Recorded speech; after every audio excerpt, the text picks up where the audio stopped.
저녁에 여전히 하나님 앞에 나와서 예배할 때에 오늘도 하나님께서 우리의 마음을 받으시고 또 말씀을 주시기를 바랍니다. 기도하겠습니다. 하나님 아버지, 이 저녁에 더 쉬고 싶고 내일을 준비하고 싶은 마음이 있지만 주님께 나와서 함께 찬양하며 공동체와 주님을 예배합니다. 이 시간도 저희에게 함께 하시고 또 말씀하시고 주의 은혜가 있게 하여 주옵소서. 오늘 저녁에도 귀한 물질을 바친 손길을 기억하시고 그의 마음속에 그의 제목 가운데 함께 하여 주옵소서. 예수님의 이름으로 기도합니다. 아멘. 하나님이 이제 토기장이시다. 하나님이 농부이시다. 오늘 하나님은 목자 되시다. 목자 되신 하나님과 양이 된 우리의 관계에 대해서 우리가 너무나도 잘 알고 있는 시편 23편 말씀을 가지고 나누려고 합니다. 한 교회에서 암송대회가 있었습니다. 시편 23편을 배우는 암송이었는데 한 청년이 이제 1절부터 해서 외우기를 시작했습니다.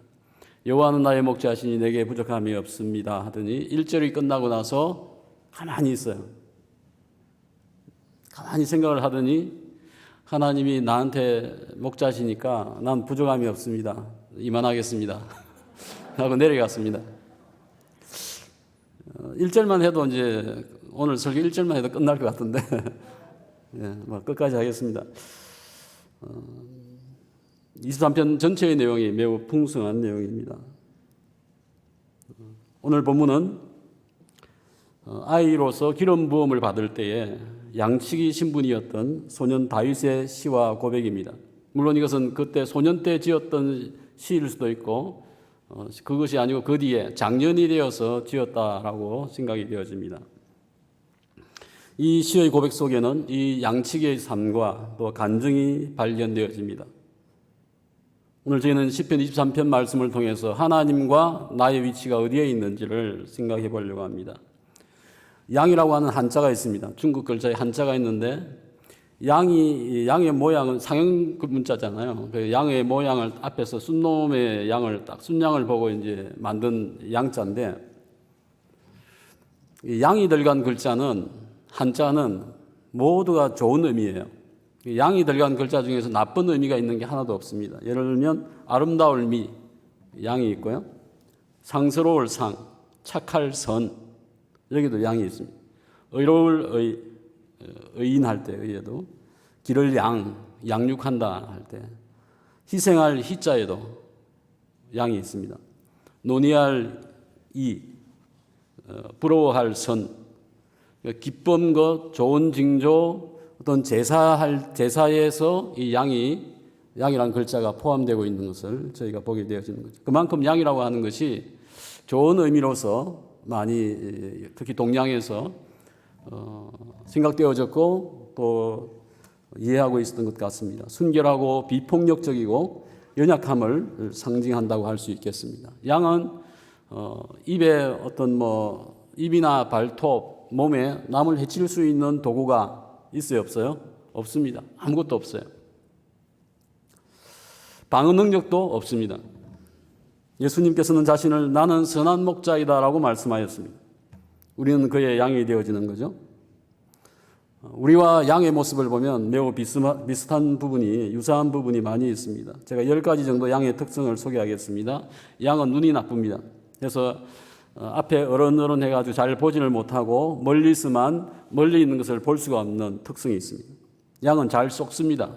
덜깨나 짐승이 공격을 하면서 한쪽을 몰면은 앞도 잘 안 보이고 하니까 그냥 쉽게 쏘가 넘어간다고 합니다. 골짜기에 몰린다고 합니다.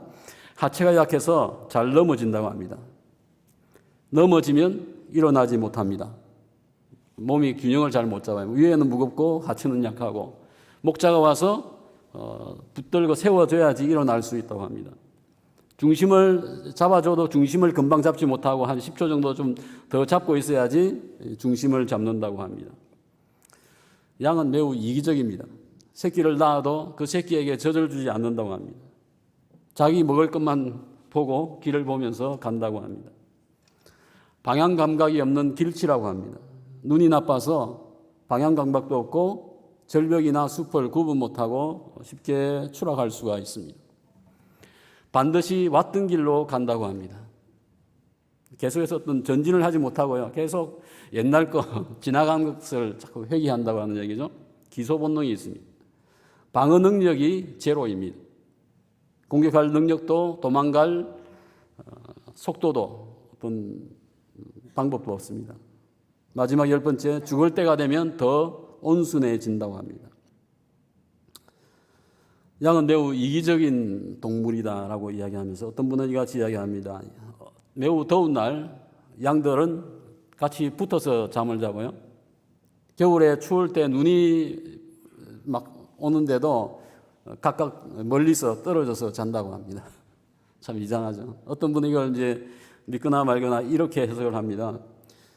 양은 자기 말고 딴 양이 시원해지는 것이 싫어가지고 붙어서 잔다고 합니다. 양은 딴 양이 따뜻해지는 게 싫어가지고 눈이 오는데도 각각 멀찍이 잔다고 합니다. 이것을 보고 양은 참 독특하고 참 이기적이다라고 이야기를 하는 거죠. 오늘 다윗이 지은 이 시편 23편 속에는 새 등장인물이 나오는데 누가 나오냐면 목자가 나오죠. 또 누가 나옵니까? 양이란 글자는 없어요. 여기에 양은 없어요. 하지만 양이 분명히 있습니다. 목자가 있으니까 양이 있는 거죠. 그리고 또 하나가 나오는데 나중에 이제 못된 짐승이 나옵니다. 못된 짐승이 나오고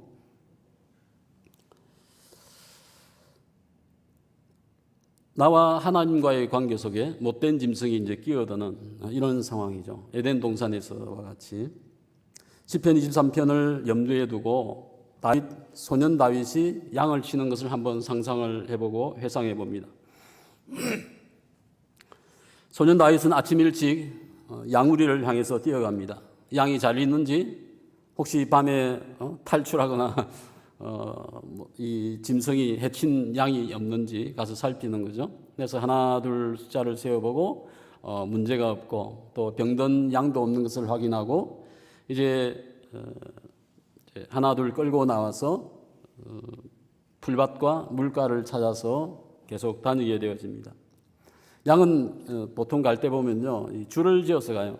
함께 가는 경우도 있지만은 앞에 가는 양의 엉덩이를 보면서 이렇게 쫓아간다고 합니다. 그래서 한 줄로 쭉 가게 되어집니다. 그같이 앞을 지고 가다가 보면은 길을 잃게 되어지는 양이 나온다고 하는 거죠. 길을 잃은 양은 골짜기와 숲을 사이를 헤매게 되어집니다. 어떤 때에는 사자와 곰이 공격을 하기도 하겠죠.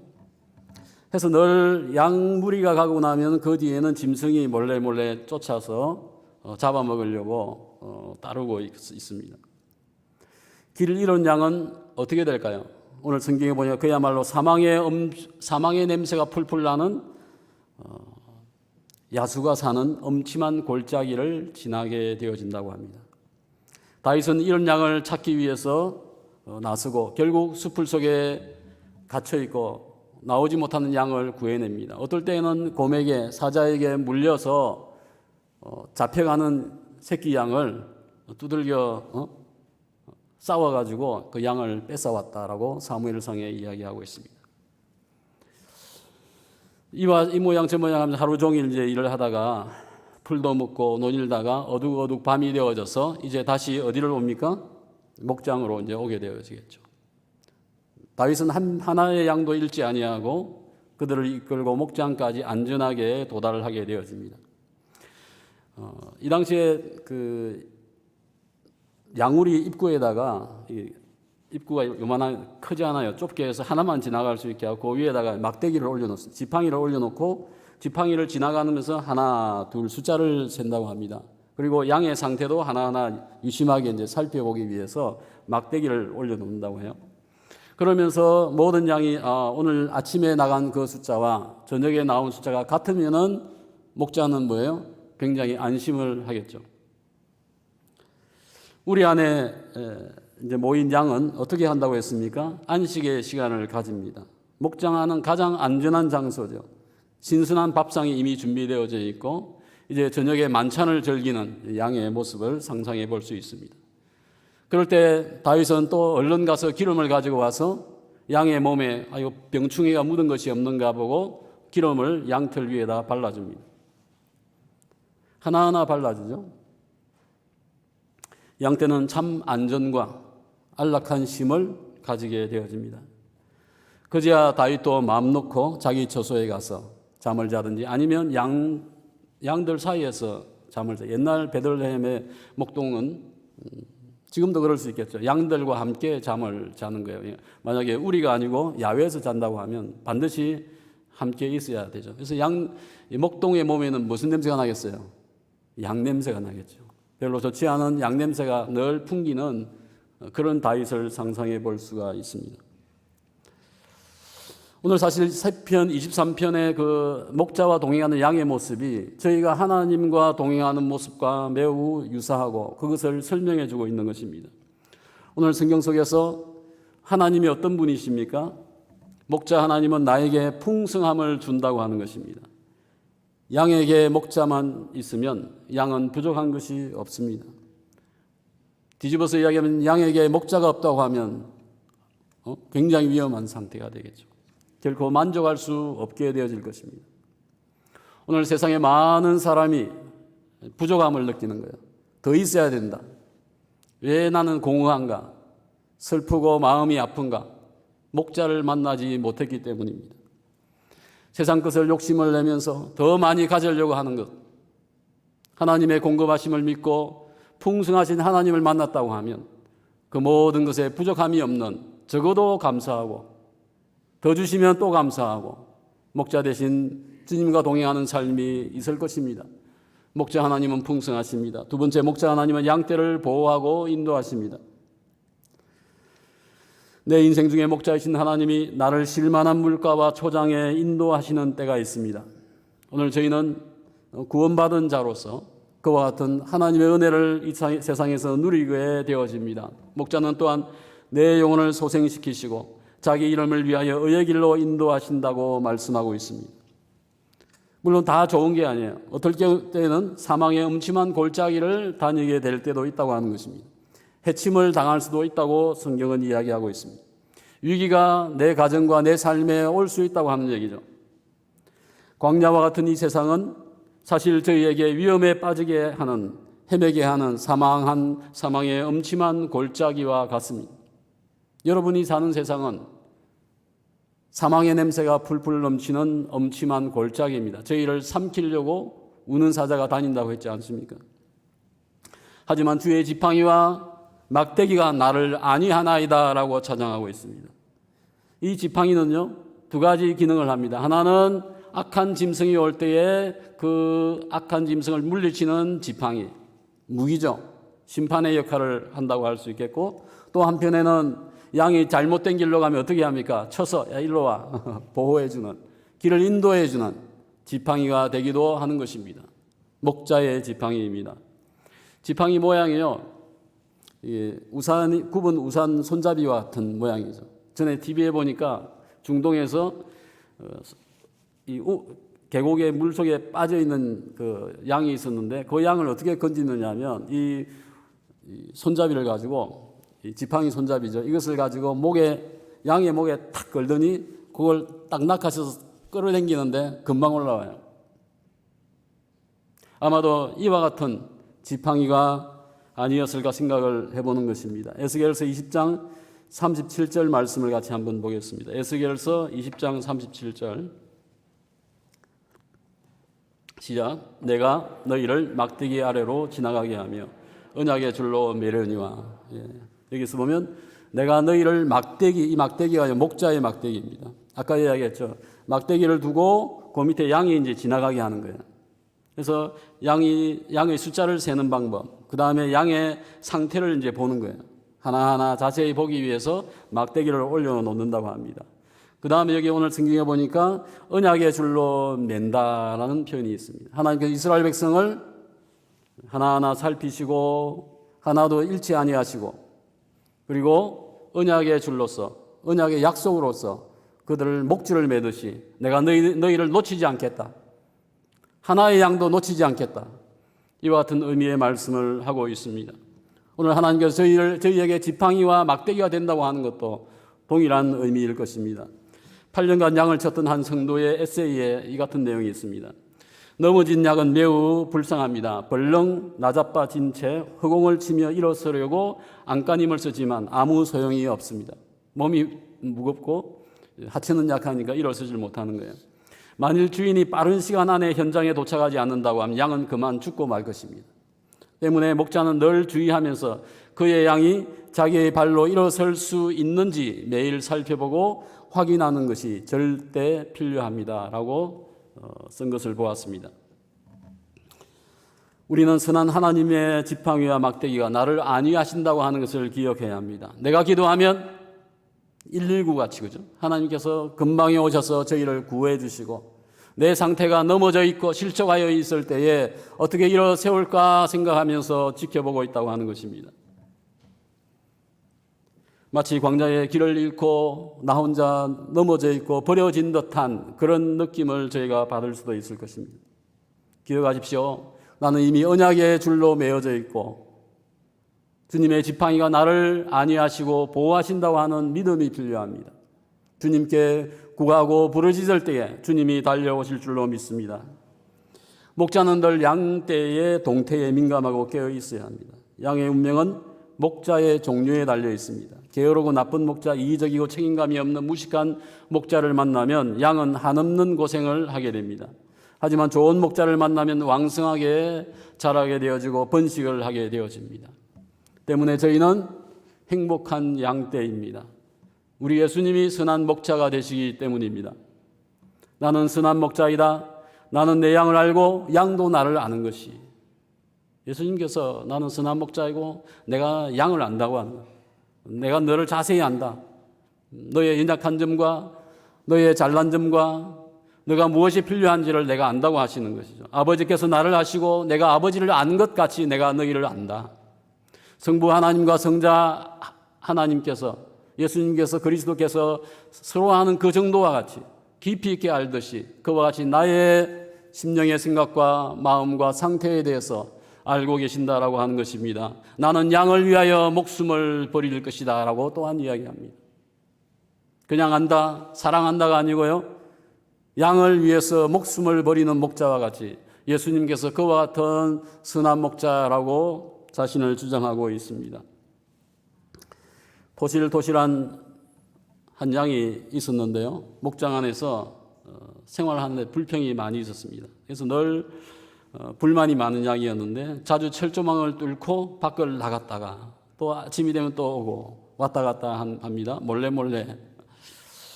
목장 안보다는 밖에 있는 물과 풀과 먹을 것이 없고요. 위험한데 독초도 있는데 목장 안에서 먹지 않고 꼭 밖에 나가서 엉뚱한 짓을 하고 다니는 양이 있었습니다. 그래서 실제 이 목자가 얘를 어떻게 하나, 밖에는 못된 짐승도 있고 위험한데 목장 주인이 어떻게 했을까요? 이 철부지 같은 양을 위해서 어떻게 했을까요? 딴 거 없잖아요. 철조망을 더 튼튼히 고치고 양이 도망쳐 숨을 수 없게 모든 위험한 길과 장소를 다 없애버렸습니다. 오늘 저희들도 주님 안에 있는 것보다는 세상에 있는 것을 더 좋아하고 더 즐겁고 게임이고 뭐 세상이 추구하는 거 나도 하고 싶고 친구가 하고 하는 거 나도 하고 싶고 그와 같은 세상을 향하는 마음이 많이 있습니다. 하지만 주님께서는 그 모든 것을 청소하고 제거하시기를 원하신다고 하는 것입니다. 오늘도 다윗과 같이 이같이 고백하여야 합니다. 여호와는 나의 목자시니 내가 부족함이 없습니다. 우리의 선한 목자는 늘 나의 상태와 반응을 지켜보십니다. 나의 위기를 돕기 위해서 늘 준비되어 계십니다. 다윗은 실제 그 소년 다윗이 아니고 이제는 왕이 되어지는 과정 속에서 수많은 전쟁과 또 원수를 직면하게 되어지죠. 어떨 때에는 미친 척을 하면서 진짜 미친 척을 하면서 생존을 위해서 했던 적도 있습니다. 다윗은 통치하는 그 수십 년에 한 23년을 통치를 하는데요. 정식 왕이 되고 나서 그 통치에 대한 이야기보다 17년 동안 도망 다니는 시간이 더 많이 성경에 나옵니다. 다윗이 도피를 하는데요. 골리앗을 물리치고 나서부터 얼마 있다가부터 이제 사울 왕의 미움을 받고 도망을 치기 시작합니다. 10년 동안을 도망을 치는데요. 10년 동안 광야와 항무지와 동굴 속을 피해서 다닙니다. 부하들과 함께 다니고 막 타국에 가기도 하고. 근데 그 장소가 몇 군데냐면 16군데예요. 잠시 좀 머물만 하면 공격 찾기도 하고 위험하고 또 도망가고. 다윗의 인생은 늘 이 고난과 위험에 진짜 사망의 엄침한 골짜기를 다니는 그와 같은 시대가 있었다고 하는 거죠.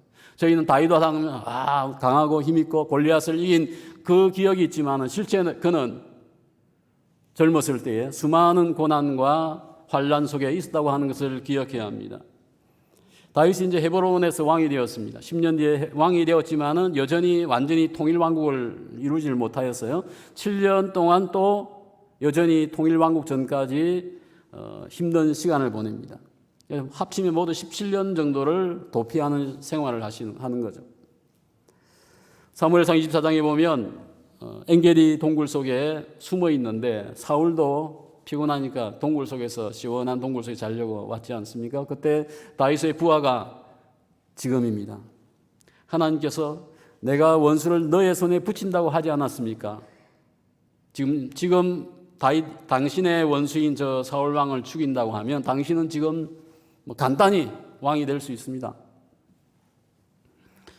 하지만 다윗은 이미 하나님의 기름 부음을 받은 왕을 내가 어떻게 죽일 수 있겠느냐. 나를 죽이려는 원수이지만 나는 죽일 수 없다 고백을 하게 되어지는 거죠.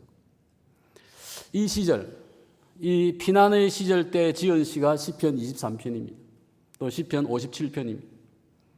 고난 속에서 그는 진정 무엇을 발견했습니까? 여호와가 나의 목자이십니다 하는 것을 발견한 거예요.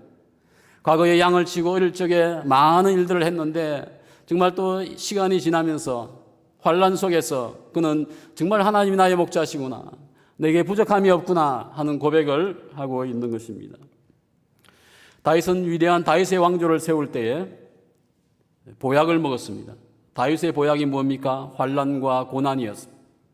사울 왕은 왕이 될 때 너무 순탄하게 되었어요.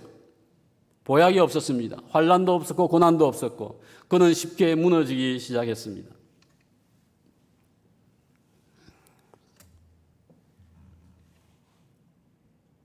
사탄 마귀는 우는 사자와 같이 침을 흘리며 우리의 허점만을 찾아다니고 있습니다. 사실 사자를 만나게 되면 양이 어떻게 해야 될까요? 싸울 수도 없고 어떻게 해요? 방법이 없지 않나요? 가만히 있어야죠. 뭐 하겠습니까? 주인이 올 때까지 기다리는 거예요. 오늘 우리의 상황 속에서 어떨 때는 조용히 기다리면서 주님의 도우심을 간구할 때가 필요합니다. 그때 주님의 막대기와 지팡이가 나타나게 됩니다. 다시 한번 시편 23편 5절, 아직 이야기 안 끝났습니다. 5절 이야기 속에 다시 들어가 보겠습니다. 양떼가 양우리에 이제 들어가서 입장을 해서 차려진 식탁을 대하고 있죠. 풀을 먹고 있는데 그때 양을 줄기차게 쫓아다니던 늑대는 어디에 있겠습니까? 이 이야기 속에 보면은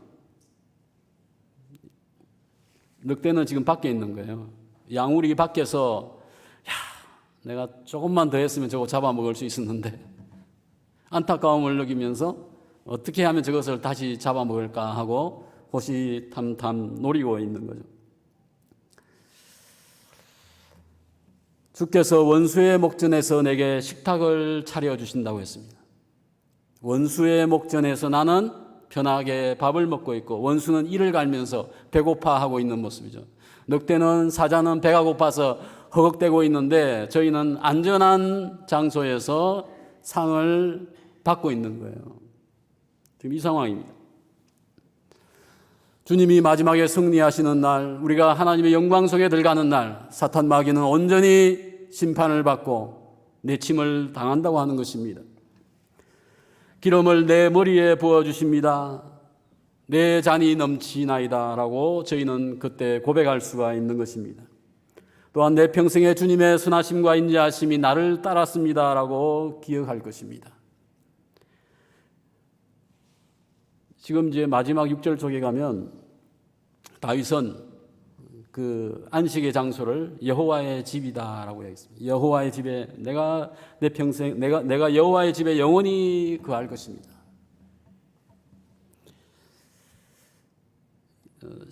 23편에 보면 양이 주어인 내용이 없어요. 이 6절 말씀이 양이 주어인 우리 인생의 고백입니다.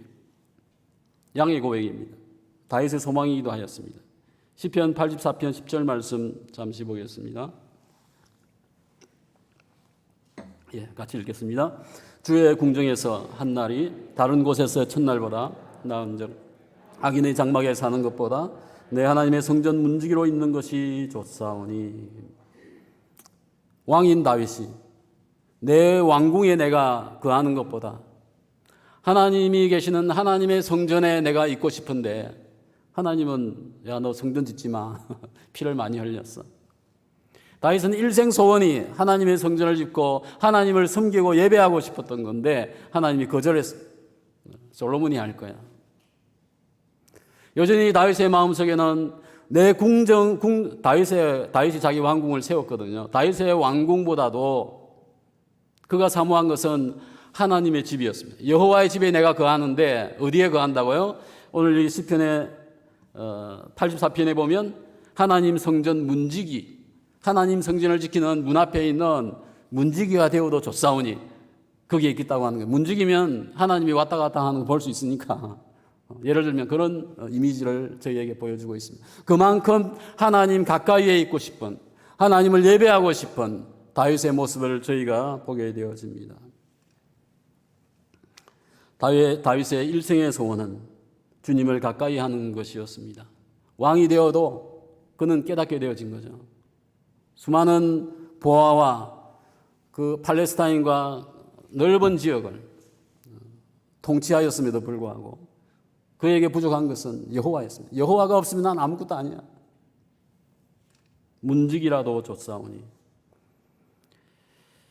오늘 초장과 물가로 인도하시고 지팡이로 지키시고 상을 베푸시고 기름을 붓는 이 모든 것을 보았습니다. 목자 되신 주님이 준비하신 것입니다. 오늘 저희가 예수 믿고 교회 생활하고 착하게 살다가 죽는데 만일 나중에 죽어서 천국이 없어도 괜찮아. 나는 세상에 착하게 살고 이런 신앙을 가지고 계신 분 계십니까? 천국이 있어도 좋고 없어도 좋고 신앙생활을 하고 있지만 이와 같은 마음은 잘못된 거죠. 오늘 다윗은 자기가 살고 있는 그 왕궁이나 통치하고 있는 그 왕국보다도 하나님의 집에 문지기가 되고 싶어 했다고 하는 거예요. 진정한 천국을 소망하는 여호와의 집에 거하고자 하는 그 소망이 이만큼 간절했다고 하는 것을 저희는 배워야 합니다. 오늘 본문 속에는 목자가 나온다고 했죠. 또한 양이 나오고 짐승이 나옵니다. 원수 마귀가 나옵니다. 오늘 하나님은 이 시편의 23편 속에서 보면요, 인간에 대해서 목적이 있습니다. 인간에 대한 목적은 무엇입니까? 양을 구하듯이 오늘 저희들을 구원하는 것이 하나님의 목적입니다. 악한 사탄에 대해서도 하나님의 목적이 있습니다. 에덴 동산을 어지럽히고 여전히 지금도 저희를 공격하는 이 사단에 대해서 하나님의 목적은 무엇입니까? 사단을 물리치고 회멸시키는 것이, 심판하는 것이 하나님의 목적입니다. 하여서 하나님의 왕국을 다시 회복하는 것이 하나님의 목적입니다. 세 번째, 하나님은 또 하나님 자신에 대해서 목적을 가지고 계십니다. 하나님 자신에 대해서 무슨 목적을 가지고 있을까? 이상하죠? 하나님은 오늘 인간을 구원하고 사단을 멸하고 하나님 나라를 회복함을 통하여서 하나님은 자신이 영광 받으시기를 원하신다고 합니다. 자신을 영광되게 하기 위한 목적이 하나님에게 있는 것입니다. 오늘 저희를 구원하고 세상에 아들을 보내시고 세상을 심판하는 이 모든 과정, 하나님의 왕국을 회복하는, 천국을 회복하는 이 모든 것이 결국에는 하나님의 영광을 위한 것이다라는 것을 기억해야 합니다. 3절 말씀에 뭐라고 했습니까? 자기 이름을 위하여 의의 길로 인도하시는도다. 하나님의 이름을 위하여, 하나님의 영광을 위하여서 저희들을 구원하셨다고 하는 겁니다. 하나님께 저희를 향한 목적은 하나님의 이름을 위한 것입니다. 하나님의 명성에 걸맞게 하기 위하여서 저희들을 구원하셨다고 이야기합니다. 여러분의 인생의 목표는 무엇입니까? 목적이 있습니까? 방향이 있습니까? 예수는 믿지만 세상의 생각들과 목표들로 지배당하고 있지는 않습니까? 세상이 추구하는 모든 것이 나에게 있어야 한다. 그게 있어야 그것이 나의 목자가 되고 내 삶이 풍요하고 행복할 것이다 라고 저희는 기대하고 있습니다. 건강한 몸, 행복한 가정도 결국에는 세상이 추구하는 것과 똑같은 것을 추구하고 있을 수 있습니다. 오늘 저희는 많은 사업적인 또 학업과 취업의 많은 문제들 때문에 염려하고 그것이 신앙의 장애가 되고 있습니다. 오늘 다윗은 푸른 초장을 다닐 때, 물가에 있을 때 또는 사망의 엄침한 골짜기를 다닐 때에도 한 가지 확신이 있었던 것은 목자 되신 하나님이 나와 함께 한다고 하는 확신이 있었습니다. 오늘 저희도 이 확신이 필요합니다. 하나님이 나를 향해서 분명한 목적이 있다. 그것이 무엇인지를 찾아야 되겠죠. 오늘 우리 인생이 당면하고 있는 모든 문제에서 하나님을 주인으로 인정하느냐, 인정하지 않느냐가 그 답이 될 것입니다. 내가 당면한 문제 속에서 이 문제를 해결할 수 있는 분이 목자이신 하나님이냐 아니면 나냐, 세상에 누구냐, 주님이시냐 아니면 딴 누구냐는 거죠. 영어에서는 이것을 로더십이라고 하죠. 로더, 주님. 주님이 주권을 가지는 것. 주님이 주인 되시는 것. 내 삶에, 내 문제 가운데 주님이 주인이 되게 내가 굴복하는 것입니다. 주님, 나는 종입니다. 주님이 내 생애의 주인이 되어 주십시오. 라고 고백할 수 있어야 합니다. 때문에 늘 주님 이겁니까? 저겁니까? 주님의 뜻은 무엇입니까? 하면서 우리 마음속은 늘 전쟁터입니다. 영적인 전쟁터죠. 어떨 때는 내 생각이 나왔다가 아니 이게 아닌데 하면서 다시 하나님 생각을 하고 주님의 뜻을 찾고 다 같이 고백하시겠습니다. 주님이 나의 주님이십니다. 내 삶의 주님이 되십시오. 다시 한번요. 주님이 나의 주님이십니다. 내 삶의 주님이 되십시오. 주님이 목자시고 나의 주님이신가? 이것이 인생의 출발점입니다. 내 문제 해결의 열쇠가 되어집니다. 우리는 인간 리더십에, 인간의 로더십에 실망을 당할 수 있지만 인간의 리더십이 아니고 주님의 로더십에 온전히 내 자신을 맡길 때에, 그것을 인정할 때에 저희는 실망할 이유가 없는 것입니다. 주님이 나의 목자라고 하면 내게 부족함이 없습니다. 그분을 위하여, 그분의 명성을 위하여 나를 인도하시고 사망의 엄침한 골짜기에서 나를 건지신다고 말씀하고 있습니다. 3년 전에 한국을 방문했던 존 파이퍼 목사님의 설교를 한 단락을 인용하겠습니다. 이 세상에 사는 모든 사람은 죄인입니다. 주님은 우리에게 회개하지 않으면 멸망한다고 말합니다. 때문에 죄인인 우리가 놀라야 할 점은 그분이 아직 우리를 죽이지 않고 살려놓고 있다고 하는 것입니다. 여러분이 지금 여기서 예배를 드리고 있다면 여러분은 더 이후에 살며 숨 쉴 수 있는 시간이 있다고 하는 것에 대해서 놀라야 할 것입니다. 제가 오늘 이 시간 살아있는 이유는 하나님이 오직 그분의 은혜로 저를 붙들고 계시기 때문입니다. 제가 지금 당장 심장마비로 죽는다고 할지라도 하나님이 제게 잘못한 것은 없습니다. 저는 1분도 더 살 자격도 없습니다. 그 말은 제가 살아가는 1분 1초는 정말 놀랍고도 믿기 힘든 은혜의 선물입니다. 우리는 우리의 것이 아닙니다. 하나님이 우리를 창조하셨고 우리는 그분의 것입니다. 때문에 여러분이 살아있다는 것은 여러분을 향한 하나님의 뜻, 목적이 있다는 것입니다. 제 설교를 통해서 제가 단순히 전하고 싶은 것은 제발 여러분이 소중한 인생을 낭비하지 않았으면 좋겠습니다. 그분 안에 만족을 찾는다면 여러분을 향한 하나님의 목적이 있습니다.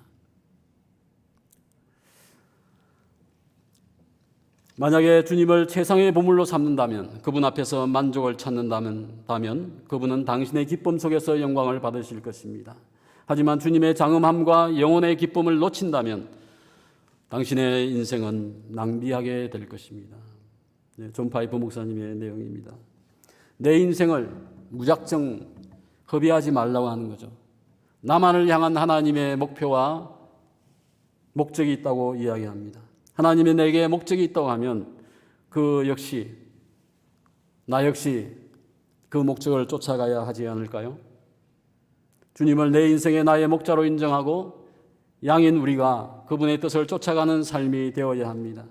내 가정에서 일상 속에서 하나님이 진정한 인생의 목자임을 인정해야 합니다. 목자이신 하나님과 양인 우리 자신을 기억해야 하는 거죠. 목자 없는 양이 무의미하듯이, 목자와 양이 늘 함께 하듯이 오늘 저희는 하나님과 강하게 결속되어져야 합니다. 주님이 나의 목자입니다. 이 이상 무엇이 더 필요합니까? 주님이 내 목자 되어주시니 더 부족한 것이 없습니다. 이번 한 주간도 목자 되시는 주님의 선하심과 인자하심이 여러분의 삶에 나타나며 여러분의 잔이 넘치기를 축복합니다. 기도하겠습니다.